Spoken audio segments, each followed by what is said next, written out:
savoir et comprendre les plus récentes nouvelles qui nous touchent. Tout savoir en 24 minutes. Bienvenue à Tout savoir en 24 minutes. Bonjour Mario. Bonjour. Bon, là, on se fera critiquer s'il faut, Mario. Mais avant de parler de tout ce qui se passe de mal, d'horrible, d'insupportable et de très bien partout dans le monde, mais parlons de l'enjeu de l'heure numéro 1 dans le cœur des Québécois et des Québécoises. L'hiver qui est revenu pour 2 jours. Qui est revenu pour 2 jours. Mais il est revenu quand même. Il n'est pas fait. Parce que, tu sais, je me reporte aux prévisions météo en fin de semaine passée, quand ils ont commencé à nous parler d'un système. Tu sais, c'était un mélange pluie-neige. Oui, on allait avoir de la neige. Mais on dirait, je m'étais fait une certaine image, tu sais, d'un peu de la gadoue un peu. Ouais, un peu de neige qui font vite. Mais là, je veux dire, il a neigé toute la nuit. Moi, je me suis levé le matin, il y avait de la neige. Il a neigé tout l'avant-midi. Et je suis arrivé tout à l'heure, ici, à 3h l'après-midi. Il neigeait à plein ciel. Fait qu'il neige beaucoup et longtemps, là. Ouais, c'est une vraie bordée, Mario. Ouais, Ce ouais. sera pas le grésil bizarre qu'on s'attendait, effectivement. Même Puis le mélange pluie-neige, il y a plus... Je pense qu'hier soir, il y a plus 1 heure ou 2 avant que la neige commence. Mais c'est essentiellement une bordée de neige avec micro quantité de pluie avant, là. Mais ouais. c'est de la neige. Puis elle est assez collante, assez humide aussi, pour que ça se mette à s'installer absolument partout. Hein, sur les branches et les fils électriques. Oui, puis ça vient habituellement avec des désagréments qui sont bien connus ici au Québec, des pannes d'électricité. Puis ce matin, il y en avait anti-péché des pannes d'électricité. Mario, là, on était à 205 000 foyers à peu près, le plus tôt aujourd'hui, qui manquaient toujours d'électricité. Mais un point tôt ce matin, on a failli atteindre le 300. On est monté à la frange du 300 000, faisant chialer un peu de gens, même pas mal, qui disent, c'est quoi le réseau d'Hydro-Québec? Parce que c'est vrai qu'on n'a pas un méga verglas, c'est pas une tempête, il n'y a pas d'ouragan. Il était prévu, là. On savait que ça s'en venait. C'est une bonne bordée de neige collante, ça met du poids sur les branches. En même temps, si tu te dis, si le réseau d'Hydro supporte plus une bordée de neige comme celle-là, on a un problème, on va avoir des pannes souvent. Ouais. Ma seule réponse, moi, c'est oui, le réseau est pas fiable, mais c'est parce que si vous faites une montée de lait là-dessus, vous dites quelque chose, mais vous dites rien. Michael Sabia lui-même reconnaît notre réseau est plus fiable. Il a manqué d'entretien. Il s'est engagé à doubler les budgets pour changer les poteaux, les fils, élaguer la végétation le long du réseau.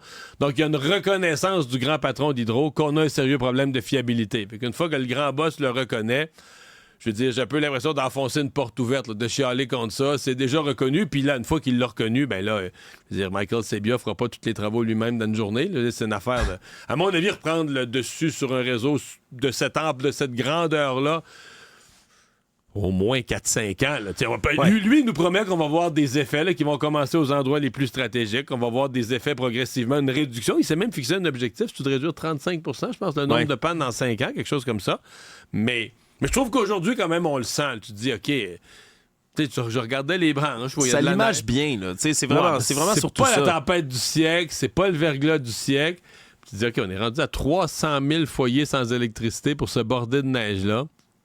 Oui, ça ramène vraiment l'édition de l'avant. Il y a un problème de fiabilité. Oui, puis à quel point c'est essentiel, justement, qu'on puisse là, pouvoir se fier sur notre réseau électrique. Là, quoi qu'il en soit, ce sera une des missions, justement, d'ailleurs, de on a Michael même perdu un de nos invités que tu voulais avoir aujourd'hui qui pouvait pas... Ben oui, il y a un prof qu'on avait approché, Mario, pour un sujet qui... Pas d'électricité, pas d'Internet, rien dans la maison pour communiquer avec nous. Oui, ce qui fait que c'est assez difficile dans ce temps-là d'obtenir une entrevue, mais à chance la prochaine fois. Puis si on se reporte à Montréal aussi, parce que la majorité des pannes, c'était surtout là, dans les Laurentides aujourd'hui qu'on a vu ça, un peu à Laval, Rive-Sud, en Montérégie, on avait également quelques milliers. Mais c'est à Montréal où les yeux étaient tournés parce que c'était l'opération de nettoyage, le beau grand nettoyage du printemps qui s'est amorcé lundi. Et là, on avait tout mis sur pause, le temps de ramener cette tempête hivernale-là qui revenait. Eh bien, aujourd'hui, on a donné un petit break aux automobilistes montréalais, Mario. On a décidé de pas mettre l'interdiction de stationner d'un côté ou de l'autre des rues. On a levé l'interdiction de stationnement pour le nettoyage des rues. Mais tu vois, je suis agréablement surpris. Je devrais pas l'être, là, mais on dirait que dans tellement de situations, la ville de Montréal, c'était comme bof. Ouais. Les avis divergent, tu vois. J'ai eu des gens qui ont dit que la ville n'était pas si mal déneigée, ils ont fait moyennement vite. Je sais que ce matin, assez tôt, nos collègues nous disaient qu'ils ont vu des gens descendre d'un autobus, là. Puis je veux dire, ils mettaient le pied en dehors de l'autobus, puis il y avait de la neige à peu près quasiment jusqu'aux genoux. Là. L'autobus les débarquait dans un tas de neige.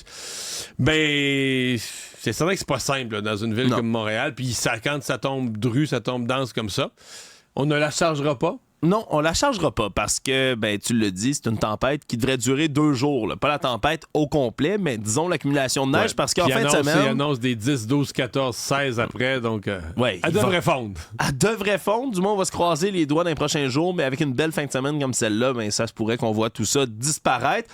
Puis là, on va pouvoir revoir les déchets de la ville de Montréal, Mario. Mais c'est le retour pas du printemps, puis ça a l'air que c'est pas vrai. Bon. Selon les experts, là, le prochain printemps là, qui arrive dimanche, ou samedi ou dimanche, c'est le vrai. Les experts, c'est la marmotte, ça? Non. C'est pas un expert. Non. La marmotte s'est trompée. Là, avais-tu prévu cette tempête-là, la marmotte? On va l'inviter pour y en parler. Ouais. Tout savoir en 24 minutes. Aujourd'hui, Justin Trudeau a monté le ton comme ses homologues américains au sujet de l'aide humanitaire qui a été visée par des frappes israéliennes mardi. Je rappelle, 7 travailleurs humanitaires de l'organisme le World Central Kitchen, qui sont décédés dans des frappes. Et plus on en apprend sur ces histoires-là, plus on voit l'horreur un peu aussi de tout ça. Parce qu'il y a des petites... on va parler de M. Trudeau après, mais il y a des petites divergences de version. Israël parle comme d'une erreur, là, une frappe qui n'aurait pas dû. Mais les gens de la World Central Kitchen, de l'organisme en question, là, humanitaire, eux, ils disent, non, on avait 3 camions, puis ils ont été attaqués, frappés, là, un à un, là, de façon chirurgicale, ciblée, bang, bang, bang. On a attaqué chacun de nos véhicules. On a tué les gens à bord. Je veux dire, c'est comme une erreur. C'est pas juste une fausse balle, là. C'est que c'est le convoi au complet que t'avais de façon erronée ciblée. Puis tu t'en es pas rendu compte en cours de route, puis t'as fini la sale job, et partout à travers le monde, il y a déjà plusieurs pays qui avaient progressivement retiré leur appui à Israël dans son droit de se défendre en disant, là, la situation humanitaire, ça va trop loin à Gaza. Mais là, c'est comme la goutte pour plusieurs qui a fait déborder le vase. Même les Américains là, disent, là, faut que ça arrête. Oui, puis on se comprend. Là. Ce qui se passait déjà en situation humanitaire de Gaza, c'était déjà horrible. Là. C'est pas le fait qu'on ait 7 personnes d'ailleurs. Il y avait déjà très peu d'organismes internationaux. Oui, il y en a beaucoup qui se sont retirés parce que, imagine, envoyer des gens là-bas. Là. C'était trop dangereux. Des travailleurs humanitaires, là, c'est pas des gens qui font des salaires d'1 million de dollars, là, puis tu les envoies sur le terrain, leur disant il y a des bonnes chances que vous fassiez tirer dessus en passant. Bonne chance. On se comprend qu'il y a presque plus de gens qui soient déjà à cet endroit-là, puis c'est malheureusement tombé dans les dernières heures, Mario aussi. L'aide, le corridor humanitaire par navire qu'on acheminait depuis Chypre est temporairement suspendu parce qu'on a peur qu'il y ait d'autres cibles comme ça, d'autres véhicules, d'autres organismes et travailleurs qui soient pris pour cible par les frappes israéliennes. Donc ça, c'est un arrêt, mais qui pourrait signer lui-même l'arrêt de mort là, de certains palestiniennes là, qui sont en grave manque de nourriture en ce moment. Bref, tout ça, tu le dis, c'est un peu la goutte d'eau de trop qui a fait réagir, entre autres, M. Trudeau, là, qui aujourd'hui est allé encore plus fort sur cet événement-là en disant ça prend une enquête transparente, indépendante, qui doit être lancée pour faire la lumière sur cet événement précis. Il a rappelé encore une fois qu'il voulait un cessez-le-feu immédiat là, autour de tout ce qui se passe à Gaza. Je rappelle aussi que dans les informations qu'on a reçues, un de ces travailleurs humanitaires qui est décédé, c'est un beauceron, quelqu'un d'ici, Jacob Flickinger, qui a d'ailleurs eu tout un témoignage livré par ses parents à Salut Bonjour, là, nos collègues plutôt ce matin qui ont parlé à ses parents, qui l'ont décrit là, comme quelqu'un de très loyal, un ex-militaire qui s'était rendu là-bas, qui voulait continuer à faire des missions, même s'il n'était plus dans l'armée. Qui, lui, dans le fond, faisait pas, selon ce qu'on lit, faisait pas vraiment la cuisine, était plus comme un espèce d'agent de sécurité accompagnateur des travailleurs humanitaires là, qui assuraient leur sécurité. Mais là, je pense pas que dans aucun scénario... Parce qu'eux disaient avoir quand même des ententes avec l'armée israélienne très claires, que leurs véhicules étaient identifiés, que leur corridor qu'ils utilisaient était approuvé par l'armée israélienne. Donc, ils avaient pris les mesures pour pas qu'une telle chose se produise. Ça va peut-être prendre l'enquête, justement, là, pour faire la lumière là-dessus, comme le demande M. Trudeau. Absolument. Actualité.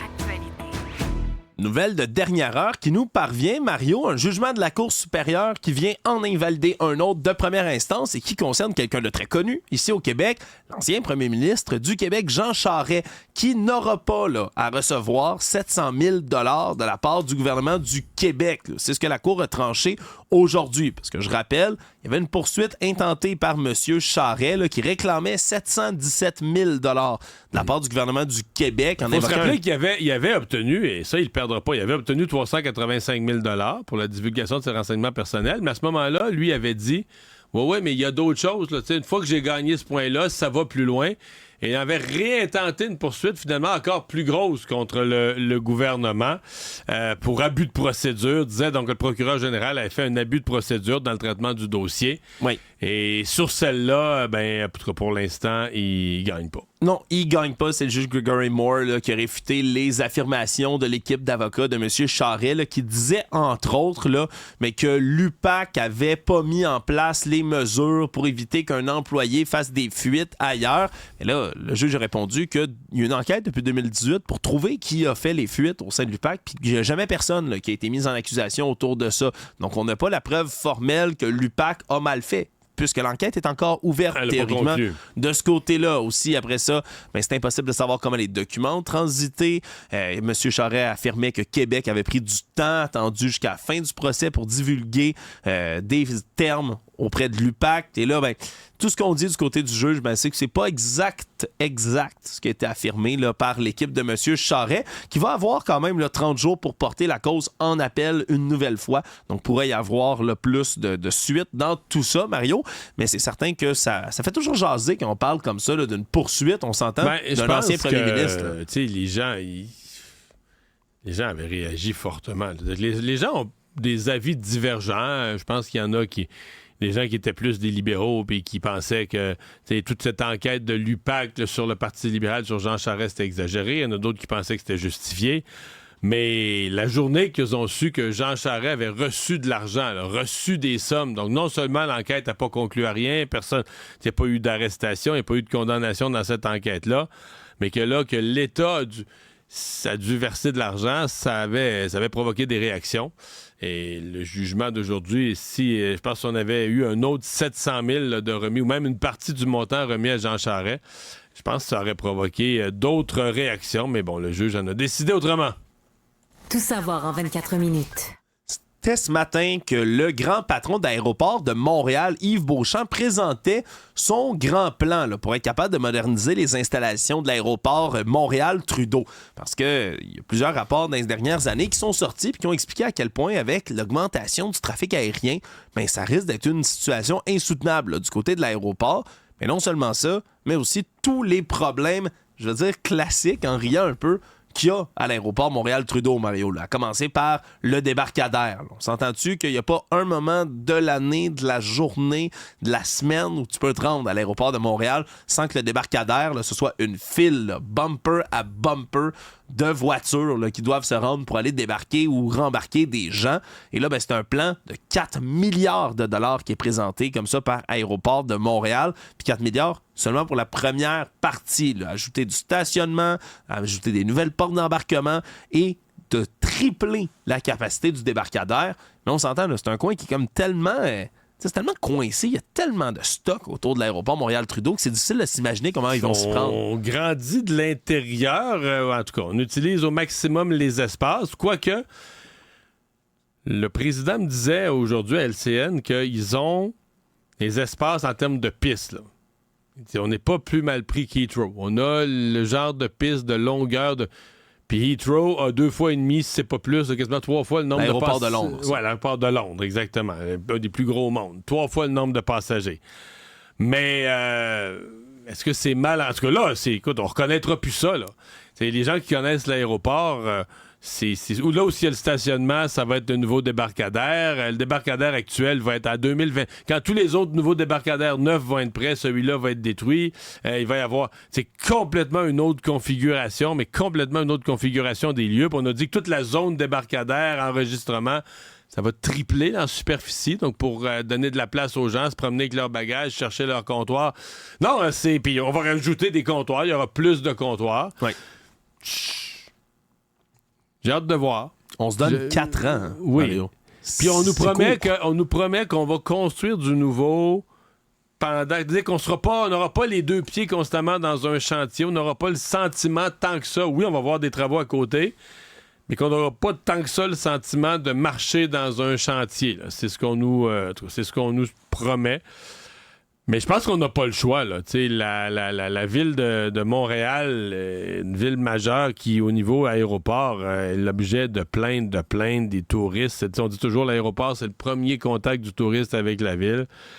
C'était pas des bons commentaires qu'on recevait. Ben, après ça, il y a toutes les routes autour de l'aéroport. Ça, c'est pas réglé. Mais là, minimalement en 2028, ben, tu vas avoir le REM qui va être rendu aussi. Tu vas avoir au moins un transport en commun majeur vers le centre-ville. Oui, ça aussi, ça pourrait venir aider un tout petit peu, on s'entend.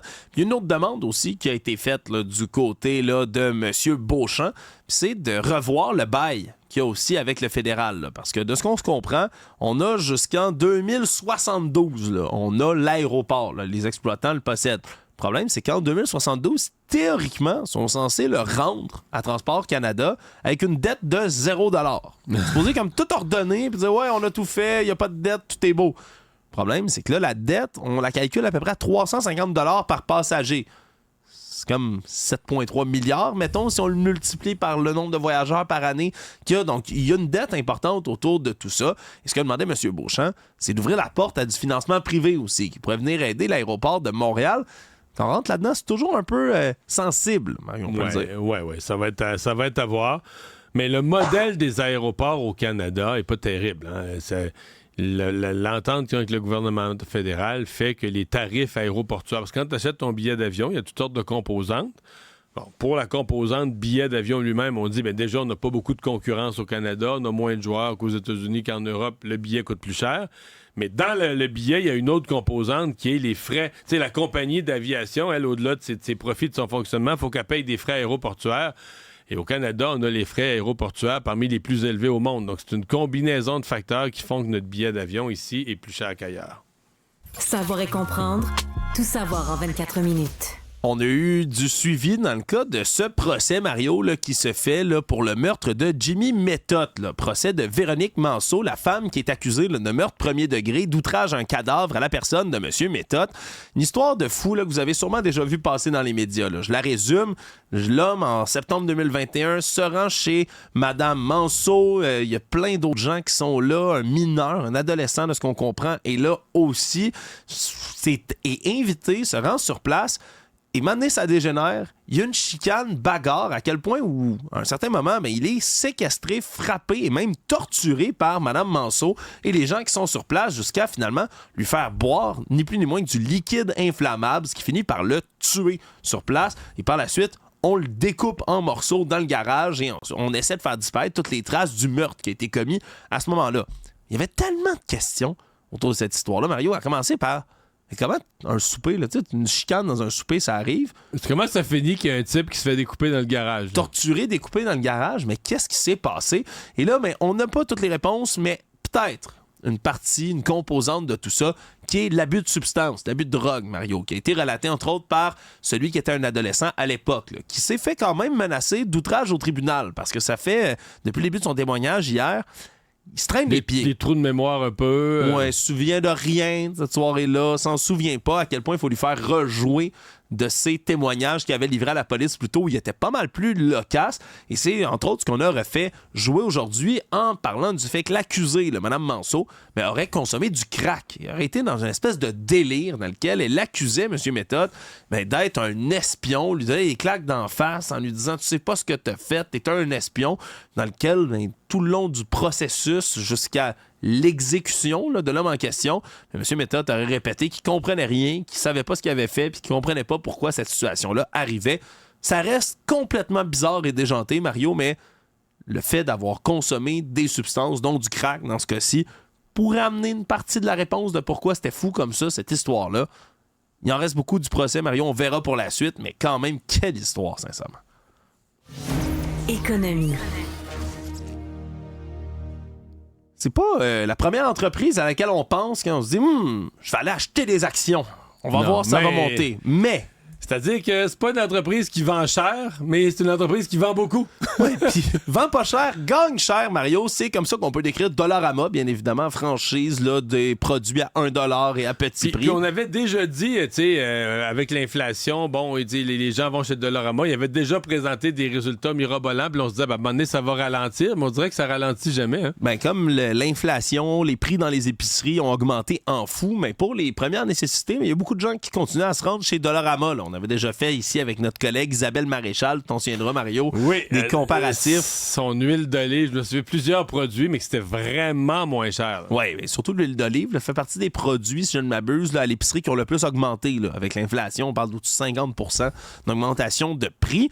Mais là, c'est les profits et les revenus générés par Dollarama qui continuent à exploser. Là. Pour l'année 2023, qui s'est terminée, par exemple, l'année fiscale 28 janvier, on parle des revenus en hausse de 11%, 1,63 milliard de dollars dans cette période-là. Puis après ça, c'est que c'est des profits. Là, on a vendu pour 5,9 milliards de dollars de produits. Puis après ça, les profits, c'est 1,1 milliard de dollars. C'est l'équivalent de quoi? 3 millions de dollars de profit, là. Pas de vente, de profit par jour durant l'année 2023. C'est fou. C'est toute une machine. C'est toute une machine, toute une opération et qui réussit parce que tu dis d'année en année, là, la croissance va ralentir, mais ils ont le vent dans les voiles. Le modèle d'affaires est exceptionnel. Puis c'est ça qui est bizarre, c'est que dans des années où d'autres commerces en arrachent, l'inflation, eux, c'est le contraire, ils ramassent des nouveaux clients. Ouais, ils continuent à tirer leur épingle du jeu. Le Monde.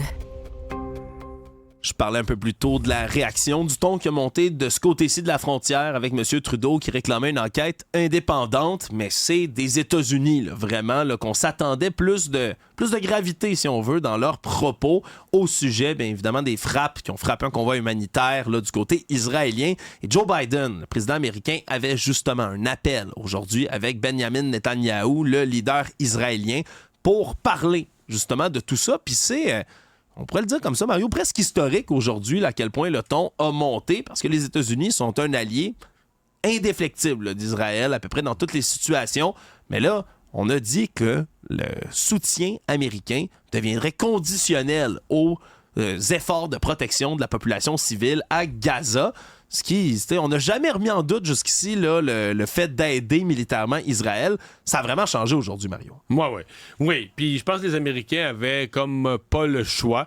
Je sais pas jusqu'à quel point, année électorale, jusqu'à quel point il y a de la politique interne, parce que Joe Biden est poussé dans son propre parti par des gens qui trouvent que ça n'a plus de bon sens, l'appui des États-Unis à Israël dans l'état de l'état de la situation humanitaire à Gaza. Mais il a durci le ton. Certains vont dire qu'il n'a pas encore assez durci, là, qu'il devrait carrément mettre au pas Benjamin Netanyahou. Mais à mon avis, il commence à être proche de ça. Là. Il commence à, en disant, là, ça prend une solution, ça prend un cessez-le-feu, il faut sortir. Mais c'est la... Globalement, moi, je retiens que la frappe sur ce convoi humanitaire, c'est vraiment le geste de trop, là. On était, tous les élastiques étaient tirés, tout le monde trouvait que l'Israël, ce qui est en train de se passer à Gaza, c'était plus acceptable. Plusieurs pays d'ailleurs ont décroché, aux Nations Unies, au Conseil de sécurité, ont décroché. Les États-Unis ont utilisé leur veto 2 fois pour défendre Israël. Mais là, c'est comme de frapper un groupe comme ça qui amenait la nourriture, qui préparait des repas en quantité pour les citoyens à Gaza. Ça a été l'espèce de point de débordement. Résumer l'actualité en 24 minutes, c'est mission accomplie.